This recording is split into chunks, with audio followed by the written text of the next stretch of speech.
काला मंदिर भाग 2। रोहित ने कांपते हुए पीछे मुड़कर देखा।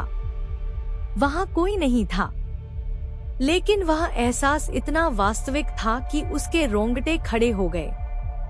विवेक ने उसकी घबराहट भांप ली और पूछा, क्या हुआ? रोहित ने हकलाते हुए कहा, मुझे लगा कोई मेरे पीछे खड़ा था। विवेक ने उसकी बात को हल्के में लिया। भूत प्रेत जैसी बातें सोचनी बंद कर। चलो जल्दी यहाँ से निकलते हैं। दोनों तेजी से गांव की ओर बढ़ने लगे, लेकिन जैसे ही वे मंदिर की चौखट पार करने लगे, रोहित को अचानक चक्कर आने लगा। उसकी आंखों के आगे सब धुंधला हो गया और वह जमीन पर गिर पड़ा।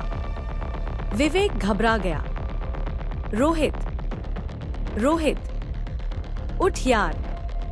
लेकिन रोहित की आंखें अब भी बंद थी और उसके चेहरे पर अजीब से भाव आ गए थे, जैसे किसी और की छाया उस पर पड़ रही हो।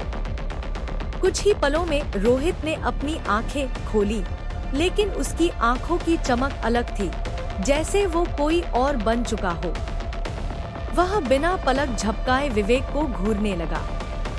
विवेक ने डरते हुए कहा, तू ठीक तो है ना? रोहित ने धीरे से सिर हिलाया और उठ खड़ा हुआ, लेकिन उसकी आवाज में एक ठंडापन था। हाँ, मैं ठीक हूँ। चलो यहाँ से।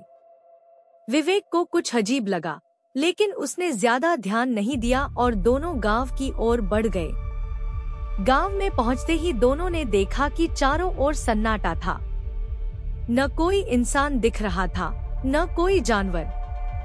विवेक ने हैरानी से कहा, यार, ये क्या माजरा है? सब लोग कहाँ गए? रोहित बस चुपचाप खड़ा रहा। उसकी आंखें लगातार किसी अनदेखी चीज को घूर रही थी।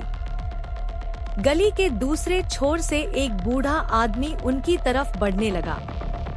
उसके चेहरे पर चिंता थी। वह उनके पास आते ही फुसफुसाया, तुम लोग मंदिर से आए हो ना? विवेक ने हड़बड़ाते हुए कहा, हाँ बाबा, पर आपको कैसे पता?